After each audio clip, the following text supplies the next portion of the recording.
মনে ওঠা প্রশ্নগুলি কিভাবে শান্ত করা যায়, বিচলিত মন কিভাবে শান্ত করা যায়। এই গল্পটিতে 4টি এমন অভ্যাসের ব্যাপারে বলা হবে যেগুলি আপনি আপনার জীবনে প্রয়োগ করে একটি ভালো জীবন অতিবাহিত করতে পারবেন। একবার এক রাজ্যের রাজকুমার গৌতম বুদ্ধের কাছে আসেন আর বলেন যে, আপনি সবসময় বলেন যে ধ্যান করো, কিন্তু আমার জন্য ধ্যান করা দূরের কথা, আমি কিছুক্ষণের জন্য আমার চোখ দুটি বন্ধ করে শান্তিতে বসতেও পারি না।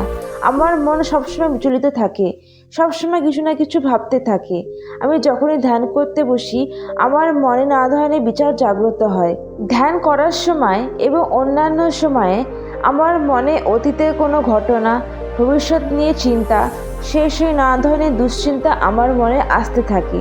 আমি এদের থামানোর চেষ্টা তো করি, কিন্তু প্রতিবার অসফল হয়ে যায়। এই কথাগুলি বলার পর রাজকুমার আবার বললেন, গুরুজি, আপনি আমার মনকে শান্ত করে দিন। এই সমস্যার কোনো সমাধান বলুন। গৌতম বুদ্ধ বললেন, আমি কি সমাধান বলবো? ভাবো, তোমারই মন, অথচ তোমাকে কিছুক্ষণ চোখ বন্ধ করে থাকতেও দেয় না। কতটা আজাদ করে তুমি তোমার মনকে রেখেছো। রাজকুমার বললেন, গুরুজি, আমি অনেক ভেবেছি, কিন্তু এই সমস্যার কোনো সমাধান পাইনি। এই জন্য আমি আপনার শরণে এসেছি। এবার আপনি কোনো সমাধান বলুন।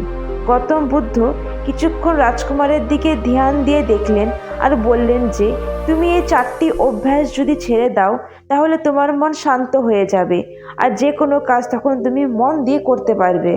প্রথম অভ্যাস, অন্যের মনকে পড়া ছেড়ে দাও। তুমি আর তোমার মতো আরও অনেকে আছে যারা এটাই ভুল করে যে তারা অন্যের মনকে পড়ার চেষ্টা করে। তারা ভাবে, আচ্ছা, সামনের মানুষটা আমার ব্যাপারে এটা ভাবে, ওটা ভাবে। আর এই একটা অভ্যাস তোমাকে সব থেকে বেশি বিচলিত করে আর অশান্ত করে তুলেছে। অনেকে ভাবে অন্য মানুষেরা আমার সফলতায় হিংসা করে, আমাকে নিচু দেখাতে চায়, আমাকে পছন্দ করে না, আমার সাহায্য করতে চায় না। এরকম নানা ধরনের নেতিবাচক কথা তোমার মনকে অশান্ত করে তুলেছে। অন্যের প্রতি নেতিবাচক কথা সবার প্রথমে তোমাকেই দুঃখী করবে। এই জন্য অন্যরা কি ভাবছে এই ব্যাপারে অনুমান করা বন্ধ করো। অন্যের বিচার পড়ার চেষ্টা করো না। যদি করতে হয়, নিজের ভিতরে বিচারগুলি পড়ো আর বোঝার চেষ্টা করো যে তোমার ভিতরে কি চলছে। তুমি কোথাও নেতিবাচক ভাবনা চিন্তার কবলে তো পড়ে যাওনি। দ্বিতীয় অভ্যাস, এটা ভাবা যে অসফল হয়ে গেলে অন্যরা হাসবে। হাসতে দাও। অন্যের অসফলতায় হাসা কিছু মানুষের ধর্ম। কারণ যদি তুমি সফল হয়ে যাও, তাহলে ওই মানুষগুলি তোমার প্রশংসা করত, তোমার প্রতি গর্ব করত। যদি তুমি তোমার সফলতার জন্য অন্যের কাছে প্রশংসার আশা করো, তাহলে তোমার অসফলতায় ওদের হাসাতে তোমার দুঃখী হওয়া উচিত না। আর সমস্যা এটাই যে আমরা মানুষেরা অসফলতাকে খারাপ মনে করি, কিন্তু অসফল হওয়া সফল হওয়ার থেকে বেশি জরুরি। কারণ অসফল না হয়ে সফল হওয়া মানুষের মধ্যে অহংকারের জন্ম নেয়। অন্যদিকে অসফলতা আমাদের বিনম্র, ধৈর্য আর ক্রমাগত চেষ্টা চালিয়ে যেতে অনুপ্রেরণা দেয়। অসফল সেই হয় যে নিজের সীমানাকে পেরিয়ে নতুন আর বড় কিছু করতে চায়। এই জন্য অসফলতাকে আর অন্যের মানুষের হাসার ব্যাপারে ভাবা বন্ধ করো। তৃতীয় অভ্যাস, সময়কে কাটানো বন্ধ করো। মানুষ ভাবে যে তারা সময় কাটছে, কিন্তু আসলে সময় মানুষকে কাটছে। মানুষ ভাবে যে ওদের কাছে অনেক সময় আছে। এটা ভাবতে ভাবতে সময় চলে যায় আর ওদের বুলাবা চলে আসে। এই জন্য যতক্ষণ জীবন আছে এই সময়টাকে কাজে লাগাও। নিজেকে জানতে, অন্যকে সাহায্য করতে, মানুষকে সঠিক রাস্তা দেখাতে, মানবতার কল্যাণে। সময় নষ্ট করে আজ পর্যন্ত এই পৃথিবীতে কেউ খুশি থাকতে পারেনি। সময় কাটতে সময়ে খুশি তো পাওয়া যায়, কিন্তু যখন তুমি বুঝতে পারো যে অনেক সময় তুমি এমনি কোনো কাজ না করে অতিবাহিত করেছো, তখন তোমার মন সেই বিষয় নিয়ে ভাবে আর তখন কোনো কাজে মন লাগে না। এই জন্য সময়কে সদ্ব্যবহার করো। চতুর্থ অভ্যাস, এটা ভাবা ছেড়ে দাও যে আমার থেকে বড় বড় মানুষ করতে পারেনি, তো আমি কীভাবে করব। আসলে নিজের সঙ্গে অন্যের তুলনা করাই ব্যর্থ। সবার পরিস্থিতি আলাদা, সবার ভাবনা চিন্তা আলাদা।